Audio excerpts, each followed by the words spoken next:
You're listening to the We Are Libertarians podcast network. Find all of our shows at wearelibertarians.com. What if Galaxy AI could turn your to-dos into to-dos? Unlock everyday simplicity with the AI-integrated Samsung Galaxy S25 Ultra at Best Buy. Pre-order now at bestbuy.com. Best Buy. Imagine that. Hey guys, have you heard of Goldbelly? It's this amazing site where they ship the most iconic, famous foods from restaurants across the country, anywhere, nationwide. I've never found a more perfect gift than food. They ship Chicago deep dish pizza, New York bagels, Maine lobster rolls, and even Ina Garten's famous cakes. So if you're looking for a gift for the food lover in your life, head to goldbelly.com and get 20% off your first order with promo code GIFT. You're listening to the We Are Libertarians podcast network. Find all of our shows at wearelibertarians.com. Welcome to the Chris Spangle Show. My name is Chris Spangle, and this is a continuation in one of my favorite series here on the show. It is The Swamp Explained with Rob Quartel. And Rob is a 45-year fly on the wall in Washington, D.C. Rob's worked for the Republican presidential campaigns of Ford and Bush 1, government agencies like the EPA, and has been confirmed by the Senate to the Us Federal Maritime Commission. He's also been a candidate for Congress and Senate. He spent years working in private technology and that sector in Washington, D.C. with startup companies. And so he has a lot of experience and a lot of iconoclastic viewpoints, some of them towards you libertarians, some of them towards Republicans and Democrats. So he always gives us a great insight into the swamp that makes up our nation's capital. Always like to understand how things work before you can deconstruct them, right? So, Rob, thank you so much for joining me. Yeah. How are you today? Yeah, how are you? Long time. I know. I think it's been about a month. We tend to check in monthly, it feels like. Yeah. I think we kind of talked about the January 6th stuff, but we did. A lot of swampiness has taken place since then, now that traditional Washington is back in charge, as I might call it. But first, I want to talk about COVID, because COVID seems to be turning the corner. It's, the vaccines, here in Indiana, when you look at the numbers in Indiana, you've got 25% of the state is vaccinated. Another 20% has confirmed positive tests. And then there's people like me who, telehealth said, we don't know what you have, but we think you have it, since you don't want to spend $900 on a test in April. So... we may have 50 to... And by the end of May, you're going to have your shot anyway. So. Right. So there's a ton of positive news on that front. And Florida is as crowded as ever. They declared a state of emergency down in Miami last night. Did you see that? They were rolling... Unbelievable. Here's the thing. By the way, I got my shots. Yes, which I'm going to ask you here in just a second. I'm watching on Twitter last night as SWAT teams start rolling into Miami because there's thousands of people on the street. And we're in Indianapolis right now, where the NCAA is holding the tournaments, where they're flying tens of thousands of people into Indiana and Indianapolis to hold this tournament. Functionally, what's the difference between people going to Miami for spring break and the March Madness stuff minus the government saying it's okay in Miami versus it being sanctioned here in Indiana? So are people required to wear masks in the stadium, and are they not social distancing? There's social distancing, but there is down in Miami and all these young people, the social distance is a quarter of an inch. That much? Yeah, frequently less. Yeah, so I do think I think both are experiments. They did a couple concerts in Germany about 6 or 8 weeks ago, and did some social distancing and masking and new air conditioning and air handling kinds of technology, and they had no spread in that. I didn't see one in the Super Bowl in Tampa either. Yeah. The same idea. Yeah. But it is so fascinating, I'm 70. My state of Virginia was a cluster. I won't repeat the rest of that. for most of the first several months, we have a doctor as a governor, a Democrat, and he basically held back half of the supply so you could have the double shot, while at the same time the federal government was holding back half of the supply so he could get the second shot. So the governor basically doubled down to make a crisis of its own here in Virginia, and eventually they got a new guy and they figured that out. But I signed up here in January, early January, as did my wife. She got a call about 6 weeks later that she might be able to run right over and get it, but it didn't happen because she didn't pick up the phone. You know, none of us anymore pick up phones when it doesn't say who's calling you. Exactly. They gave no callback number. And in the meantime, the District of Columbia was actually rolling it out to people, residents over 65. And we still have a residence there too. So, you know, I went online, and I'm a fast typist, and their site was sort of kludgy. I actually couldn't get a place the first time. After I got all my data in, and then I finally found a place that had appointments available. And as I clicked each appointment in a row, they all disappeared. And they only released 1,200. And the district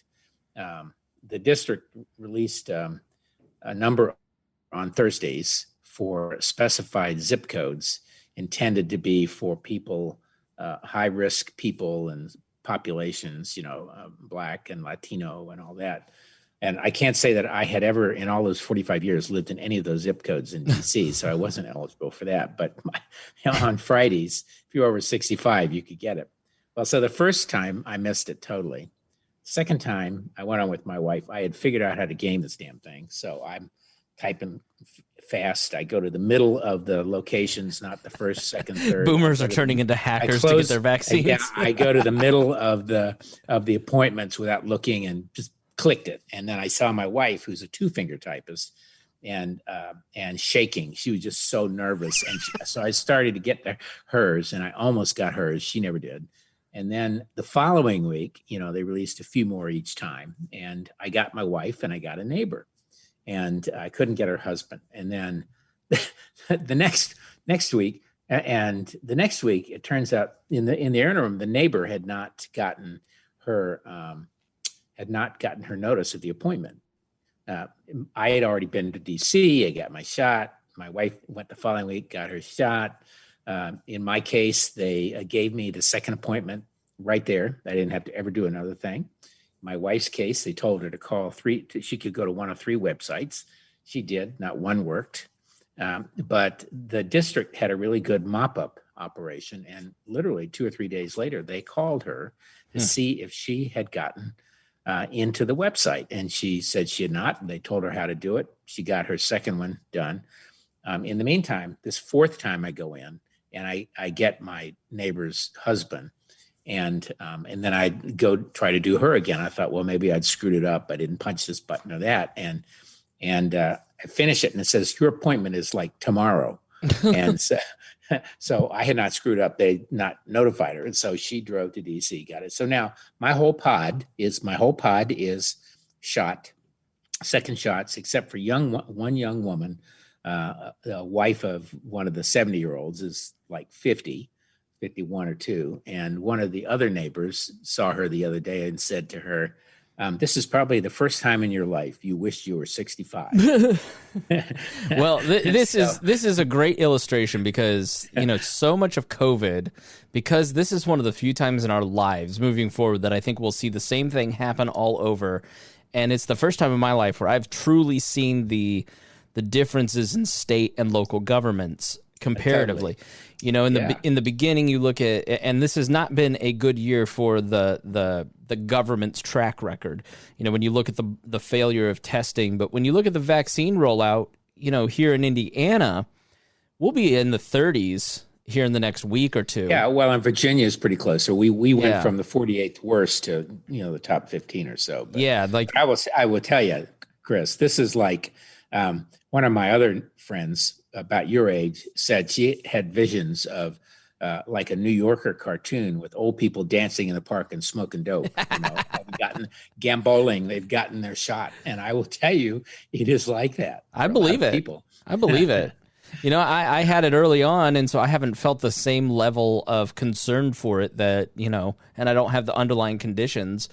But I'm sure, I know for my mom who's in her 60s in the ICU working and, high blood pressure, she was very concerned. And I know you've been very, very careful with it out of necessity. Same with my dad. So it's just a different sense of urgency for going back to normal life, between the two of us. And as predicted, wearing your mask and all that, I think you and I talked months and months ago about the mask thing, that whatever it did on COVID, one effect was going to be reduce the impact of flu and the other contagious diseases. And we're now seeing that in CDC numbers. I haven't been sick all year long. Last year, I haven't either. Yeah, the year before, we were, the kid was going to daycare and coming back with all sort of creepy crawlies, and that hasn't happened this year. And if you look at my friend Brian Nichols, who hosts a program here on the network, he's in Philly, and then I'm here in Indianapolis, and our numbers aren't that much different, but, we've been back to normal basically since June of last year. Brian still can't go to the gym, still can't get a haircut. These small businesses. And where's Brian? Where's Brian? Philadelphia. Philly. So there was another study in the New York Times that showed that Florida, New York were, despite radically different approaches, were not radically different on the key data points. So now, of course, Florida's in the Sun Belt, more outdoor time, longer warm season, and all that kind of stuff. So, but I think a lot of people will learn an awful lot about this, and it will all inure to our benefit in the long run. I don't know how people in blue states, politicians included, how they don't look at red states like Florida or Indiana and not come to the conclusion that they need to lift restrictions. What are these blue states waiting for?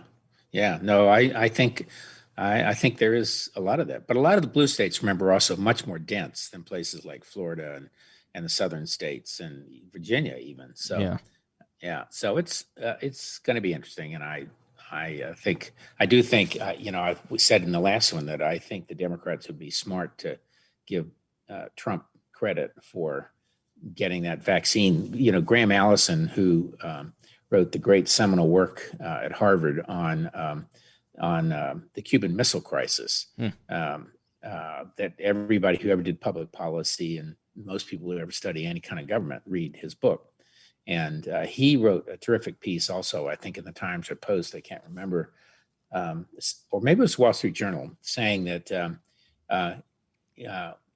if Fauci had not been there, would you have gotten the vaccine as fast? Well, probably. If so-and-so had not been there, would you have gotten it as fast? But if Trump had not been there, would you? And the answer is no, you would not, because he made that his thing. And so it's all interesting. Of course, I have this Darwinian thing here going, you have seen, as have I, the numbers on Republicans and Trumpers who don't want to get the shot. And so I really deep down, I hate to admit, harbor some hope that Darwinism works. And that's the funny thing about this, Rob, is everybody goes, you know what, we need a good plague. And then we kind of got a plague. And it just didn't. It just made things worse. It didn't actually help. No,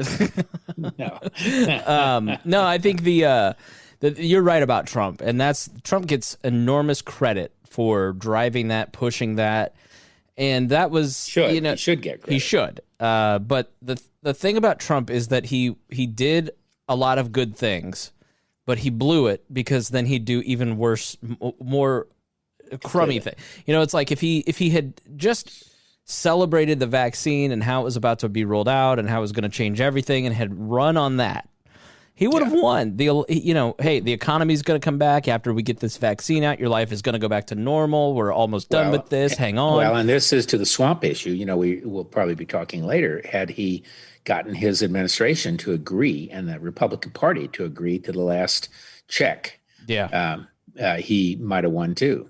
A bigger check. But instead, he did the stolen election stuff, and it's just like, this is why we hate you. Goodbye. It's silly. Well, so he's not exactly fading away, but he's not exactly, thank goodness, he's not on I don't wake up every morning wondering what the hell he said last night. Well, he's kind of lazy. I mean, And I don't say that about Biden either. It's so nice to have a president you don't have to listen to every day. Yeah. Now you had a party, so you had a celebration this past. We were supposed to record last week, but we had you were chopping cabbage. So how was your party? That's right. What was it like to get back to it? It was St. Patrick's Day. Yeah. So I had a fantastic, probably the best corned beef I've ever had. I hate to admit, this dish with cabbage and mashed potatoes called colcannon. It's a traditional Irish dish, and I have a twist. I use kind of an Asian cabbage and this and that, and then rainbow carrots and that kind of stuff. But I'll tell you, my best thing was probably soda bread. And there are a million recipes for Irish soda bread. Some have brown flour, some don't. Whole wheat, others don't, and this and that. Some have raisins. I'm told the traditional, I read half of the stories say half the traditional is no raisins.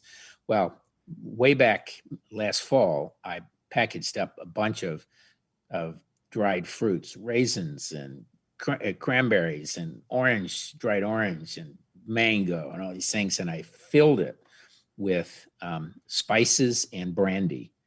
And it's been sitting in the refrigerator just waiting to be used. And so I threw that in the soda bread, and that was really good. So, I think it was 10 or 12 of us here. How was it to have a party? I mean, did you feel like you're doing something wrong?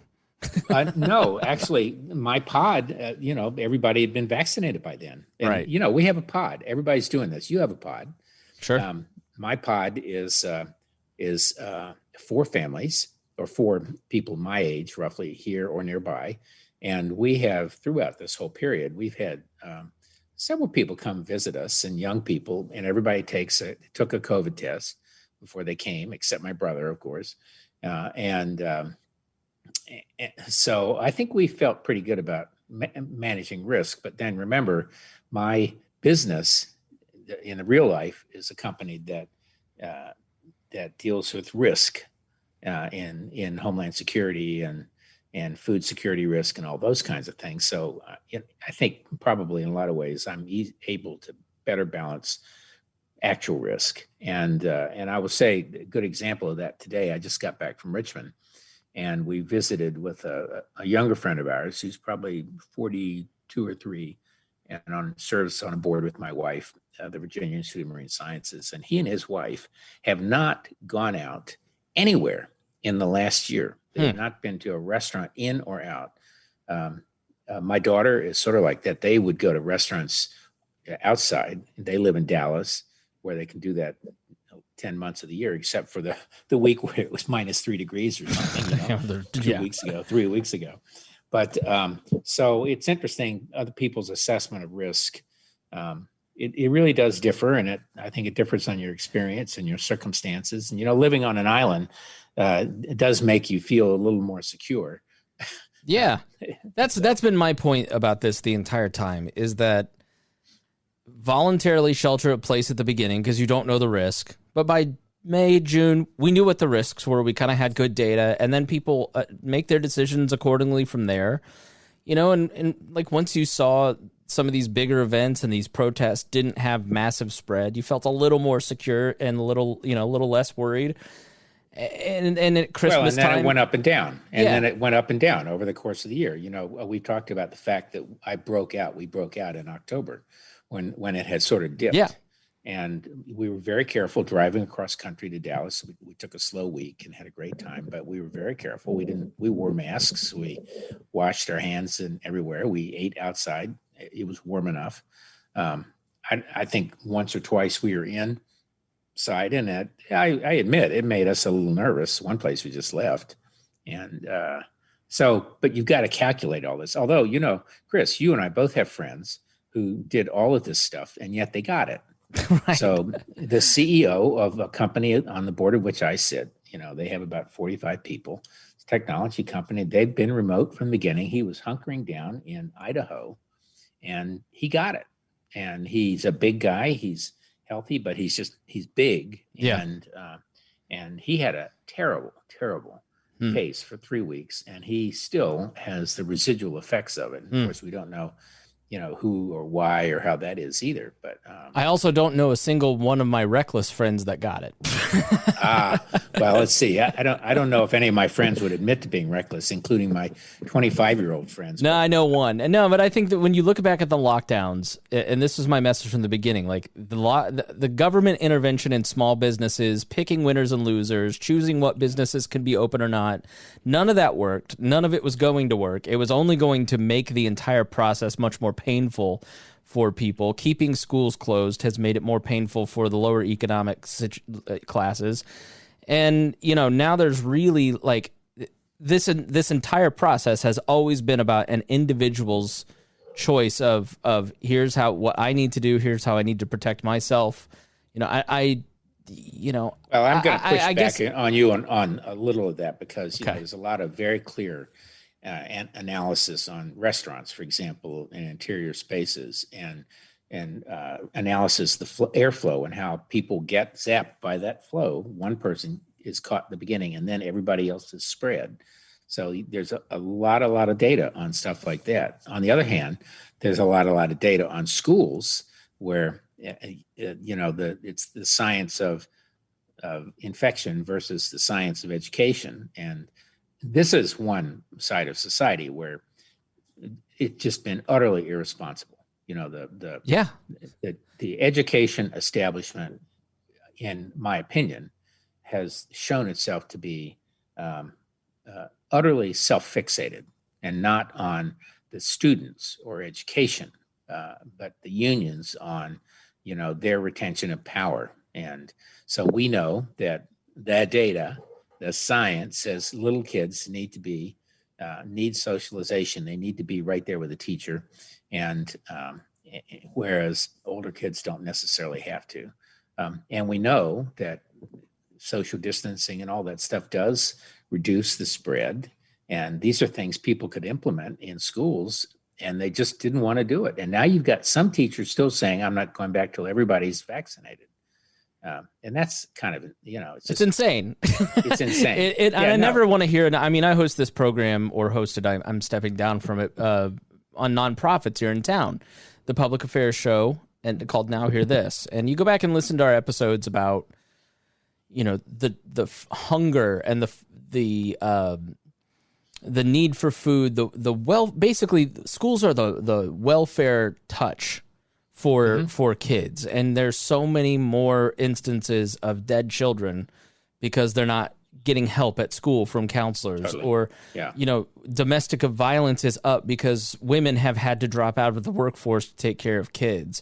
My girlfriend is a teacher at a school that has been open since last fall. They've had half a week that they shut down just to kind of be safe right before a break. But they haven't had any major instances. And Rand Paul was right when he said, let's look at the private schools like that to see what our future looks like.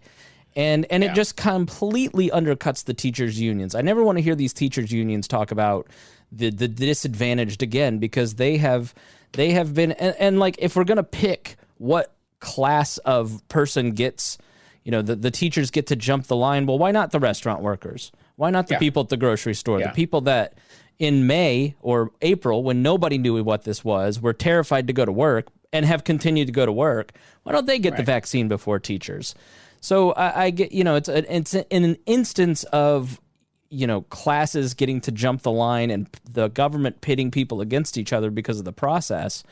And I just don't think the teachers' unions look great at all. They've not acquitted themselves well at all. No, I agree with and that. they keep digging the hole, and you just go, all right, well, school choice is about to blossom across the nation because we now see where they're really at, which is making sure the teachers' unions get paid. By and large, however, to your point about individual choice and everything, by and large, the private schools that have stayed open, and certainly the ones I know of in Washington and Virginia and all that, or partly open, have been very, very rigid about enforcing masking, distance, cleaning, all of these things. So we do know these things work. And I was going to say, your friends, you say the ones who are the most careless didn't get it. I am stunned at how many of my friends your age and younger have gotten it, who I know, who Yeah. all claim they were being very careful, except, well, one guy decided to go play video games in another guy's basement who he says is being careful. And then somebody else pops in and somebody else pops in. And, you Right. know, and so, and some of these people have had it really badly. And, and it is random it seems random. We know it's probably not random. As to why you get one effect or another. Listen, I'm not, and here's the caveats. I'm not anti-teacher. Teachers need to be protected, Yeah. but 65-year-old teachers can get the shot. 55-year-old teachers, 45-year-old teachers, the most at-risk people are already able to get the shot to go back. Yeah. And you want them to be safe. And why break this age system that seems to be working well here in Indiana, at least? And then, you know, COVID is very serious and real, but the realities is that you can really only make decisions for yourself. Restaurants that have been open in Indiana ask you to wear masks. They ask you to be careful. They have those protocols in place. Same with the schools that have been open. If you have a government like a California or New York that keeps these people from innovating because they're just not allowed to work, they just get poorer and poorer and poorer. So when they can open, they don't have the same protocols that you have here in Indiana. So I think, you know, and I saw somebody, when is the government going to let us reopen?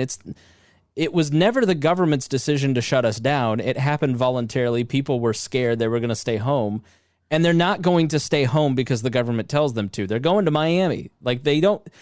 And that's the thing. Government follows where the culture is at. And the culture right now is ready to get back to going out. Well, and being it's going to be people. interesting to see the cell phone records come out of Miami. Yeah. You know, because remember you had that way back in the spring last year, and it was very evident that the kids who'd been in Miami were a major source of spread around the country. You could see the time lags between the cell phone and when where they ended up, and then the time lag on the disease. So anyway, but I'd say we're going to learn. I hope we learn a lot from all this. You know, seems to be a consensus that it's going to be with us forever, like flu, and we'll just have to add it to the flu vaccine every year, whatever the latest variant is. And I assume you're going to get your shot at some point. Maybe. I need to talk to my doctor about it, because it seems that the people who have antibodies already seem to have the worst side effects. So I want to see. Well, that's because it's like you've had your first inoculation. Yeah. And my brother, we think had it, he had some significant side effects from his first shot. I mean, not debilitating, about like, you know, heavy duty flu vaccine, but yeah, my mom is the only person that she worked in the ICU all year. And when she got her vaccine, she was really sick for like a full week. You know, my friend who's an EMT got really sick.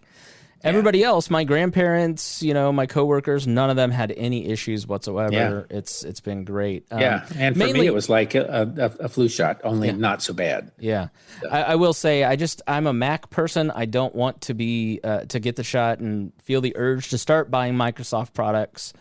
I just don't want to be so you're sure it's a plot. Yes. By big tech. If Steve Jobs had created the vaccine, maybe I'd want to get it, but it's a miracle of technology in this country, and we should take advantage of it. We'll talk about some of the I'm not an anti-vaxxer. I just want to talk to my doctor to see if, you know. Because this is where the right and the left meet, you know, at the end. Remember, we talked about the fact that, you know, Bobby Kennedy's son is on the anti-vax on the left, and they're now meeting at the middle with the right. So I know, like I'll have to do the anti-vax show at some point. But so let's talk about some of these articles that you've pulled up before we talk about our own big tech censorship here. You asked me about it. I want to explain it to you on air. Yeah. Which of these do you want to start with? The Trump is authoritarian. I think there have been a number of interesting articles in the last couple of weeks that just sort of distill, I think, this period and some of the stuff that you and I've talked about over the last year. One is called the Trump as Authoritarian Debate Reconsidered, and you should post these. I will put these in the show notes for folks. Another one is how to fix 4 years of Trump's war against government. Biden administration must act quickly to repair the damage. Another one is by the Begin-Sadat Center for Strategic Studies, and the swamp returns to Washington, referring to the Biden administration bringing a lot of the people who were in Obama back. Another one by Ross Douthat, who's a Times opinion guy on the right, did the resistance defeat Donald Trump?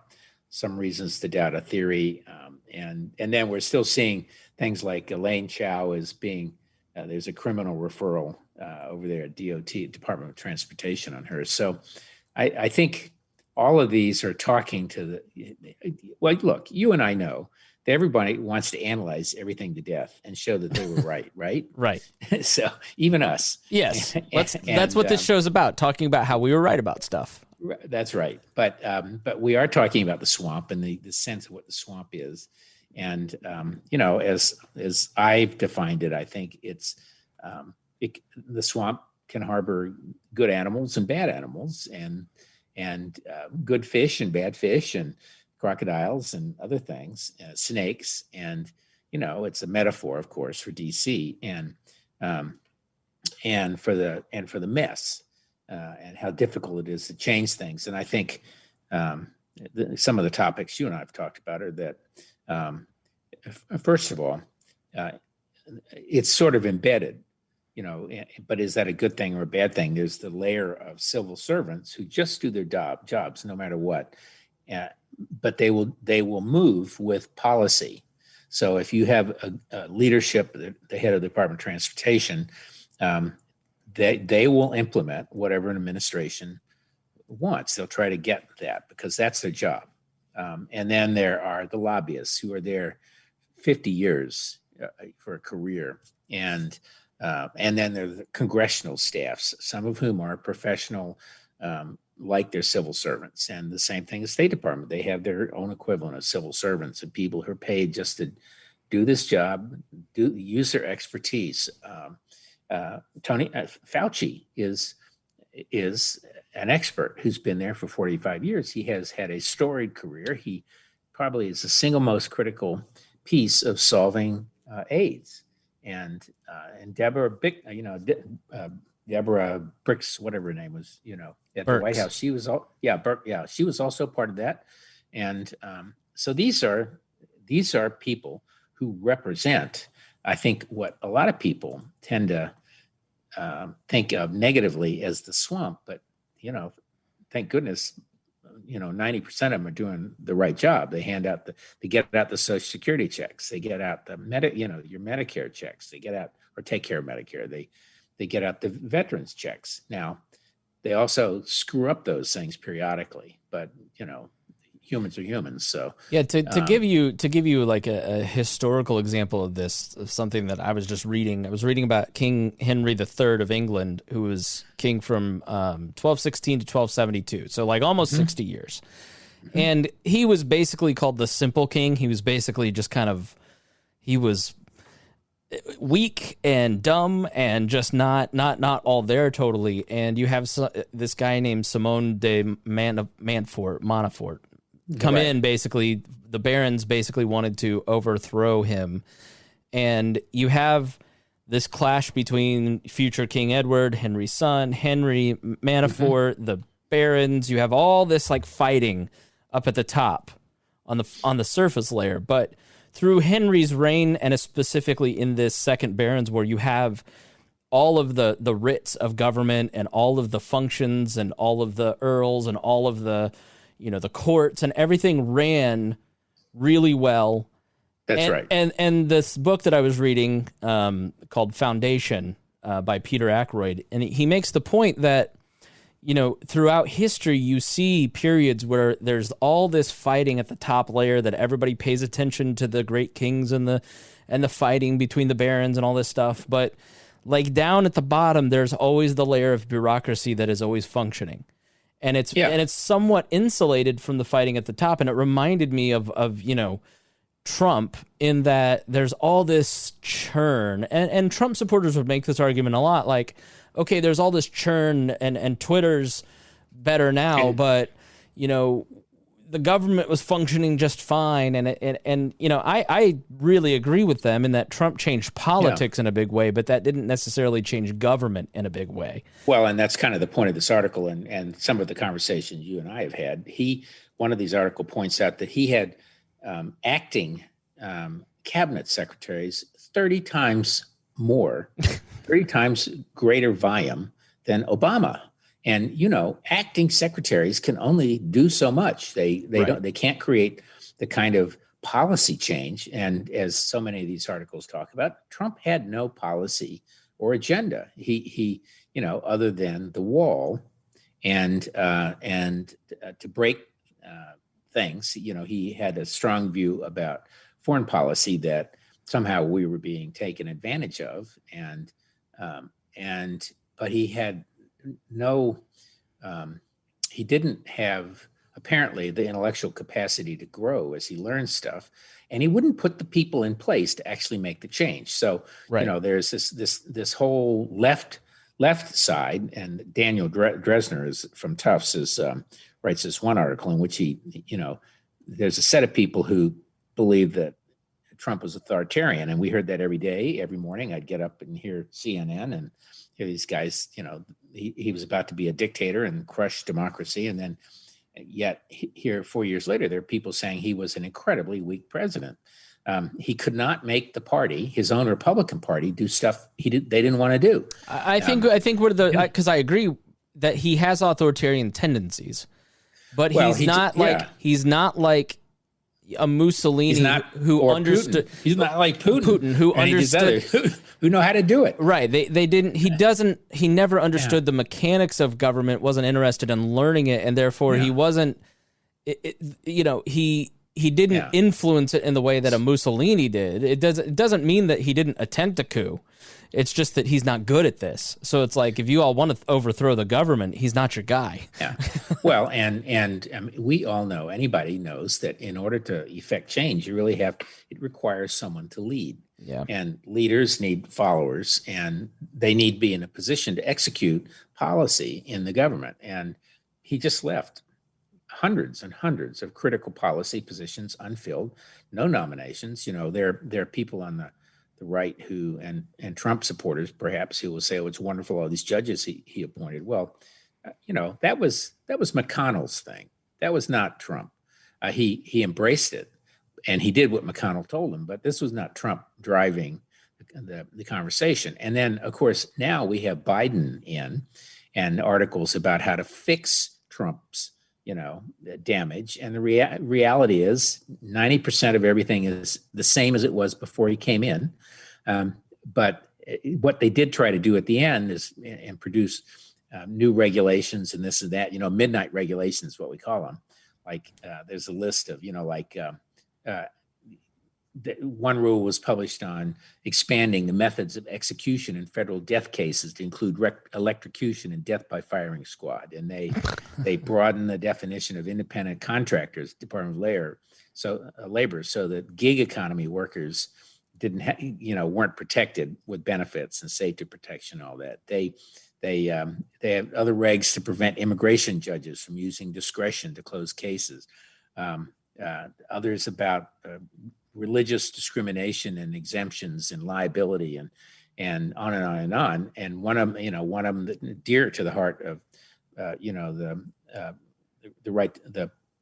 right to life people is there was a ban on scientific research on certain kinds of methods that used tissue from fetuses, and these are all going to be overturned because they were last minute thoughts. The law is that if they didn't, if they happened after a date certain somewhere in August, it just took a simple majority vote of the Congress to get rid of them. And that's exactly what's going to happen. So the permanency is not in what he made.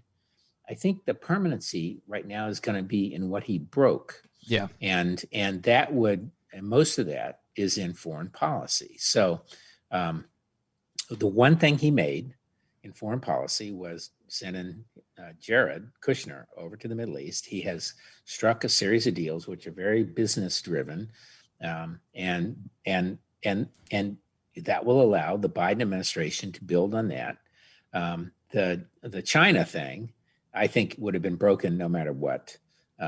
Biden seems it's so broken that whatever you do is an improvement. He permanently changed the right, and this is the best thing that Donald Trump did, is he changed the right from a Wilsonian foreign policy of Bush towards a more, Robert Taft, Ron Paul sort of. I mean, I wouldn't go as far as Ron Paul. I don't think that Trump was ever nearly as non-interventionist as Ron Paul, but he certainly started to push them towards a Rand Paul and away from a Lindsey Graham. Well, that was his whole thing about getting rid of all the wars, and he really made big steps on that. But this is where the question is, and all of this is the age-old debate, the Wilsonian view versus, the others, is that we would like to live in a world where we can do what we want to do, more or less. Yeah. And American citizens are respected in other countries, and we go over and we have protections. And the reality is that that requires that you find a way to use power judiciously. And that when you say you're going to do something, this as a parent, if you threaten your kid with something you're not going to do, it's they figure that out. So I never threatened my kids with anything that I wasn't going to do. Right. And nothing was so drastic or draconian that you really had to wrestle with yourself to do it. Reasonable kind of punishments or rewards or whatever. But and it's the same way with countries. If people don't believe our word, then they won't believe us in treaties, and they won't hold up their side of it.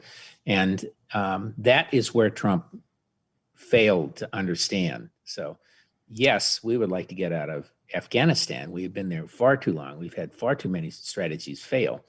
But we have also created a belief among educated Afghans and others that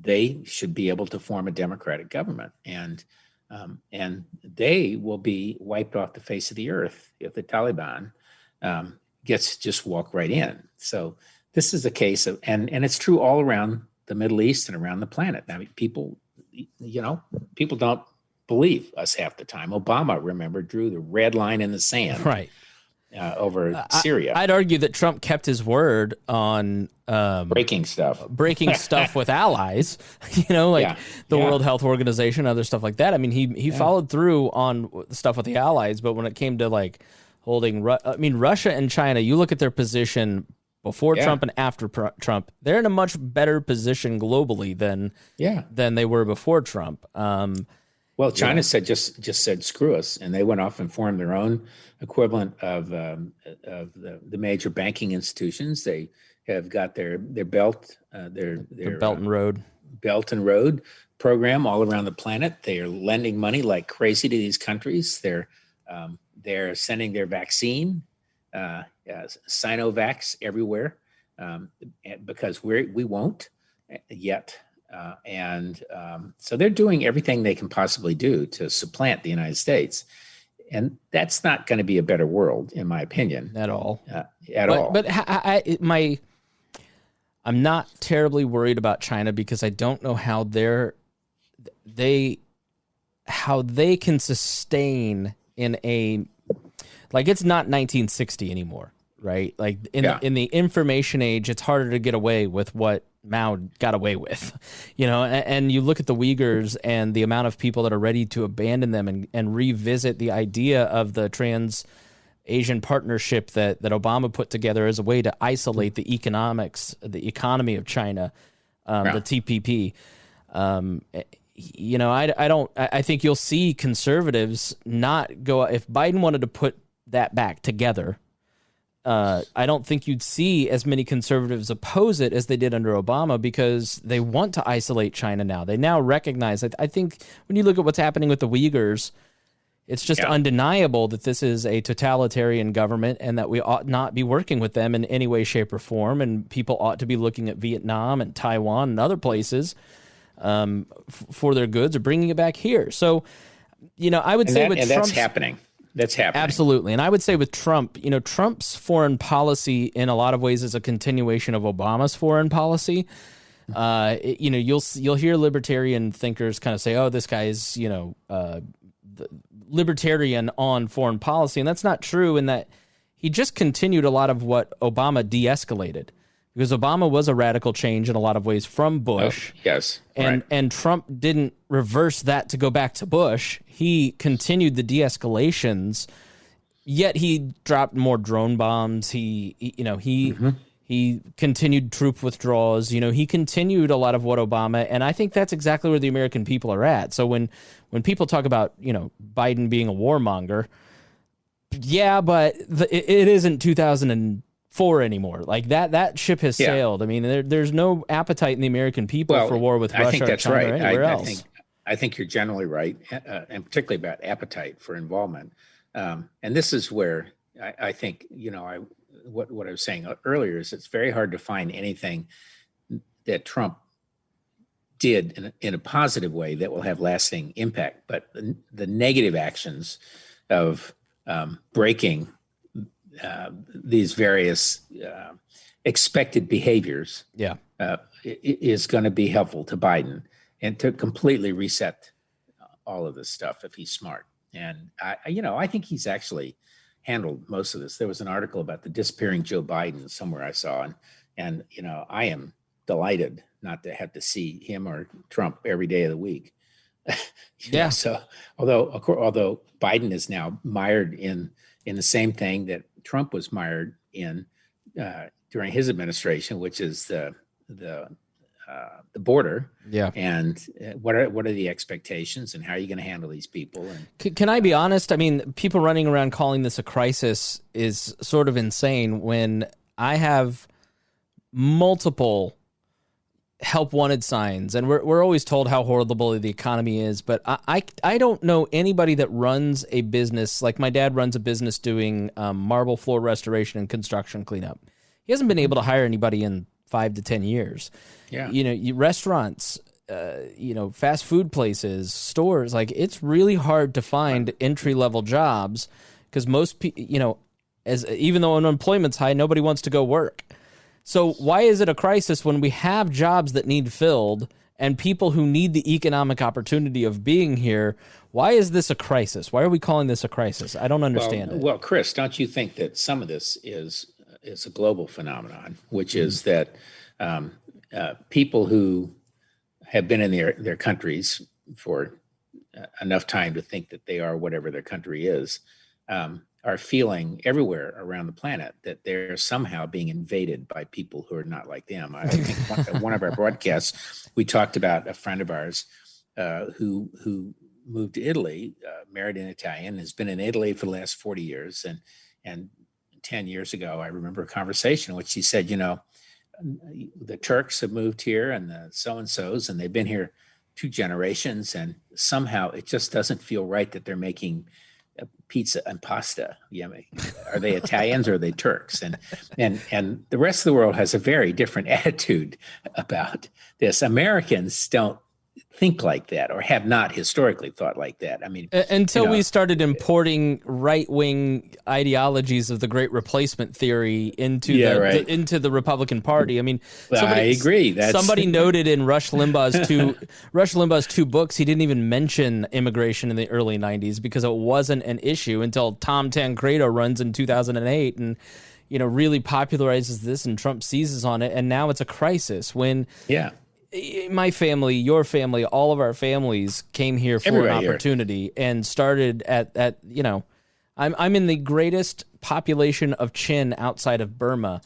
And, I've just seen this entire area redevelop economically through Chinese, Vietnamese, Chin, Burmese stores. I mean, this is now a thriving part of town based on people who are in their 2nd generation of moving here and challenges your palate. Challenges your palate. That's exactly right. We go over to the Viet Huang store, and it's like a Kroger sized store just full of octopus and things I've never seen, and it's really cool. And well, have you had Laotian food? I have not. No, I didn't know that existed. Hotter than crap.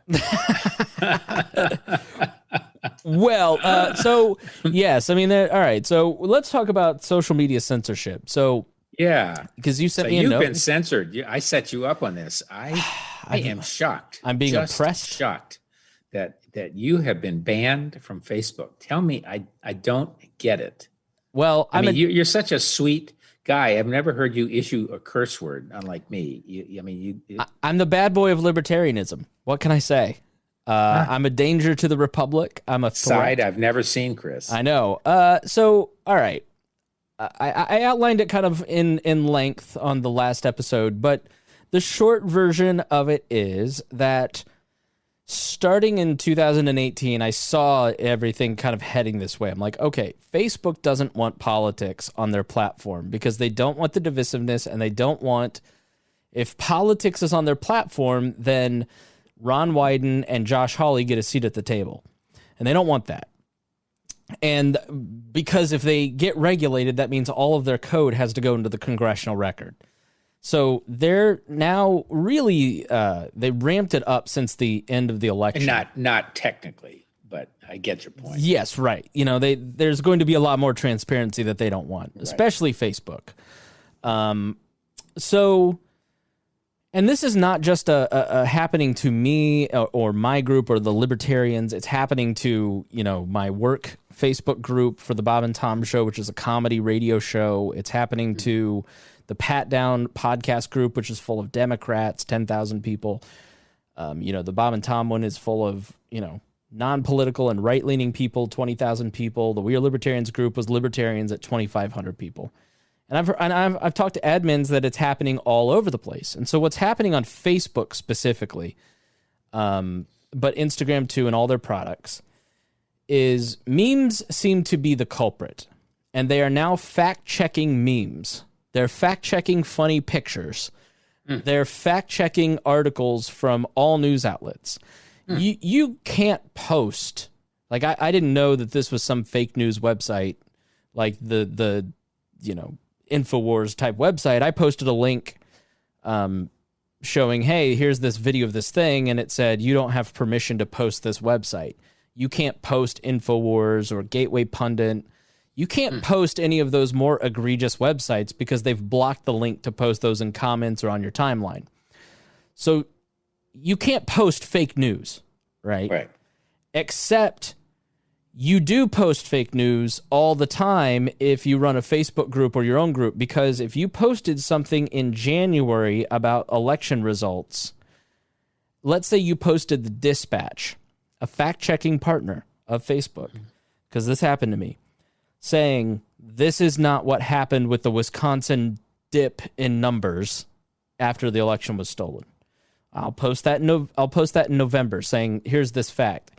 In December or February, I get a fake news label on that because some facts have changed. If you post a Washington Post article, a few months later, you will get a false news notification and a community guidelines strike for fake news because some facts have changed, as they do in the news business. We've updated this to show this or that, right? If you post Fox News or any of that, you are definitely getting community guideline strikes. If you post right-leaning news about, anything pro-Trump, you're going to get a community guideline strike. And so after January 6th, especially, they ramped that up where it was 10 to 15 a week in the Facebook group, on my personal account, on our big page. And so I just said to all of our team, hey, we're just not going to post anything to the 100,000 Facebook page that We Are Libertarians has. We're not going to post memes. We're not going to post statuses. We're just going to post links to the podcasts.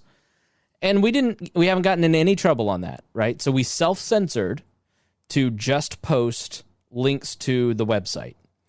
And our engagement has gone from 1 million a month to 70,000 a month. So I've gone from people seeing the brand name We Are Libertarians podcast network 1 million times a month to 70,000 times a month with no engagement on any of those posts. I've got an asset I can't use. Same thing on Instagram. I can't use Instagram because I don't want to lose the 20,000 asset. I've had to self-censor that too. So, our Facebook group is all about trying to bring different groups of people together to model having conversations and finding disagreements and agreements of, you're a different type of libertarian than Rimzo or Brian or me or anybody else, right? But you deserve to have a voice. We want to hear what you have to say. We want to understand. Facebook doesn't want that, and so I got banned for a meme that was just very silly and goofy in the private Facebook group of 2,500 people with my same sense of humor, of Jeffrey Dahmer at Five Guys saying, "This doesn't taste like Five Guys." And that was Jesus Christ. That was the one that took it down. But it had come at the end of, and I have to just kind of go, all right, this doesn't fit Facebook's community guidelines. I had no idea. But I just figured if I post this to my community of people that are like-minded like me, it fits our community guidelines. Who are they to tell us that we can't, so it's just sort of insane. So they're now against sick humor. Yes, but it isn't just that. It's black humor. Any humor. Any political humor, you don't know what you're going to get. Are people complaining across the board now about this? Of course, this is the problem of having private companies in the business of censorship. Right. And they are, we've talked about this before too, they really are now platforms. They're really, and if that's going to be the case, I think they're pushing the envelope on being regulated by the government. They are already. And I saw this ad. Facebook has said it's time to update the regulations. That's of course, because approach. If they get regulated, they get their position isn't cemented. I mean, what's happening is really analogous to when I started radio in 2004 as a board op, and I said "scumbag" on the air, and the PD said, "That's a condom. You can't say that." I never heard that till you told me that. Literally nobody ever has. And I go, so can you tell me what the rules are? And he goes, no, I can't. And so, he'll know it when he sees it. Exactly right. It's a little old church lady writing in saying, I heard this thing and it was offensive and we need to find them. I mean, my whole radio career from 2004 to this day, working on a radio show, is self-censorship and what can and can't we do and who can. But it's much harder now because those little old church ladies in 2004 have now partnered with the Gen Z crowd that forgets the free speech crackdowns. Like boomer liberals remember the Iraq War lead up. They remember the censorship that took place in 2004. They don't. The younger folks don't have the same frame of reference as that, and so they have engaged in the same illiberal behavior as a lot of the right does. And so, when I hear the Trump and the right are the great defenders of free speech, I roll my eyes and go, not in 2004, and not in radio, and not when Michael Powell and Bush were leading the FCC. Like you're the same censorial crowd as everybody else. So it is a bummer, but I will say that as a person who's worked in media, I started in a job that no longer exists called board op, and I now work at doing things that didn't exist then. I mean, podcasting and video editing were not a thing in my industry 20 years ago. I will innovate. We will innovate out of this. It sucks to lose my biggest marketing tool. Oh, and at the same time, the very same week, coincidentally, Rob, we can no longer post or stream to our YouTube channel. And why is that? Because of playing in January a news clip of a QAnon group and denouncing it in our audio, but they said that was promoting them. And then we got another one for spam, which I don't understand at all. And I have no idea what the second strike was for, but we can't go live on Facebook, live on YouTube. When we go live on our Saturday morning show, I don't know what I need to fix to keep my YouTube channel. If I get one more, I lose the YouTube channel. But now, are there processes in place to appeal this? And by the way, I have never used Facebook. I am not on Facebook. I just, as a matter of personal privilege, I refuse to put myself out on those things. So, although I guess I was with you without realizing it, but is there an appeals process? Not really. So like on Facebook, I've appealed to reinstate the Facebook group. I can appeal my ban. Sometimes they will tell you what it is and you can appeal it. Like the Jeffrey Dahmer meme, like, okay, you got me. Like, I deserve the 7-day ban. Now I know that I'm not supposed to post this, but like I had, like, it's fairly harmless, right? Like it's really kind of a dumb joke, and it's in a private group. You know, you can sit there and argue, yeah, it's their property, and if they want to take it down, they can. But like it kind of stretches the bounds of common sense. Like, what's really the problem with that meme in a private space? You know, you're being too hard-headed about it, and that's mainly because they want to drive me off the platform. What they are doing to fellow libertarians is that they are frustrating you off the platform. You can appeal it, and they may let your group come back. They may let our group come back if the appeal is upheld, but they're going to shut it down again and again more frequently. They're going to tag you with a community guideline strike to the point that you no longer use your Facebook page. So those guys, the tech guys, and their staffs, and more realistically, their algorithms are the new swamp.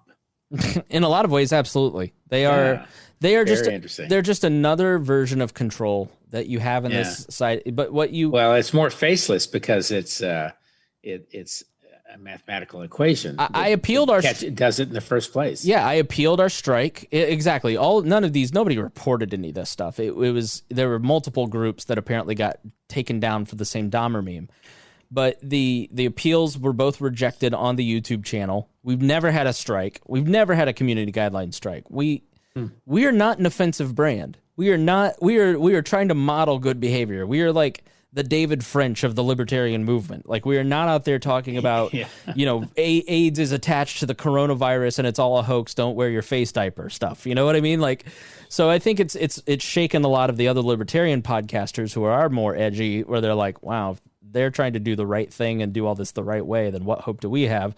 You know, and I just think that's the problem with censorship. Tell everybody else. Maybe it's time for you to write a piece for the New York Times and or the Washington Post. The Post would be better because Facebook cares much more about what the Post says.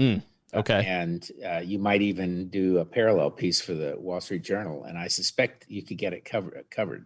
Yeah, I mean, the thing is that it started with the hackers and the sex workers with Sesta and Fosta. And then it went to like the fringier conspiracy people. And now 2 years later, we're to the libertarians and Republicans, and not even the fringe libertarians and Republicans. People like me who are moderate and centrist libertarians who are just trying to start an independent brand and can't. I mean, my ability to really, like, my dream was being a talk radio show host. Radio crap the bed now, so I try to build my own, and that's crap the bed. And you just go, all right, I'll just go be a history teacher. I don't know. I had the feeling you'll survive. I will. I'm not being oppressed. You'll beat that swamp too. So that's the thing. Like, I'm not being oppressed and I'm not being canceled. It's, if you work in media, if you are a journalist, if you work in the creative arts, tech. It's the same way. Yeah. You have to innovate. You have to be pivotable at a moment's notice. Like I said, the stuff that I was doing in 2004 doesn't exist and didn't exist, and you always have to innovate, and this is just a setback. I'm not going away. I'm not going anywhere, but it does make it harder, and it is frustrating, and it's their loss because something else will come along to replace these people. Because if you take me, number 19 million on Facebook, your biggest super fan, built a career off of loving and using your product, and now I hate you. And I tell all the people that listen to me that I hate you, then you are not. And now today you're telling all the people who hate the swamp the same thing. These companies can't last with their biggest fans turning into their biggest haters. They won't. It's something else will come along, just like podcasting came along due to radio censorship. It's going to happen. Yep. There are a lot of things happening. It's going to be much more activity in that space, I predict. So yeah. So I suspect we're coming to the end of our time here. We're at the end. We talked about food at the beginning. Yes. And I can't say that I've had much food in Washington lately. Although I had a great dinner last night at a restaurant in Richmond called Alewife, and up on Churchill. which is one of the oldest sections of Richmond. It's a great city and a great area. So when you come down, Chris, we'll take you over there. I'd love to. Yeah, we'll have to. Me and the missus will have to pack up and come down and visit you now that you're all vaccinated. That's right. Vaxxed. Ready to party. All right, Rob, it was great talking to you. Good. All righty. Thank you. Thank you so much. And thank you to listening to the Chris Spangle Show, and we'll talk to you soon.